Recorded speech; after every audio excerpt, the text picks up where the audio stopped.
Hi అండి, ఈరోజు lucky కిచెన్లో పెసరపప్పు పాలకూర చేసి చూపిస్తాను చూడండి. పాలకూర, ఉల్లిగడ్డ, పచ్చిమిర్చి, టమాటా, కొద్దిగా పసుపు, కొద్దిగా వాటర్, మూత పెట్టుకోవాలి. ఇవన్నీ వేసుకుని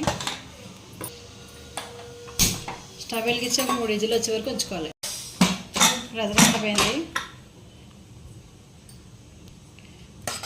ఇప్పుడు కొంచెం గట్టి పెట్టి మెదుపుకోవాలి. పప్పు, కొద్దిగా సాల్ట్, కారం, కొద్దిగా మామిడి తురుము, ఇప్పుడు అన్నీ వేసి ఒక 5 నిమిషాలు ఉడికించుకోవాలి. పప్పు రెడీ అయిపోయింది. పక్కన పెట్టుకుని పప్పు ఇప్పుడు డిష్లో తీసుకుందాం. పప్పు ఇలా పెసరపప్పుతో చేసుకుంటే చాలా బాగుంటుంది. పప్పు ఆయిల్ వేసుకోవాలి. ఆవాలు, మెంతులు, జీలకర్ర, ఎల్లుల్లిపాయ, కొద్దిగా కరివేపాకు.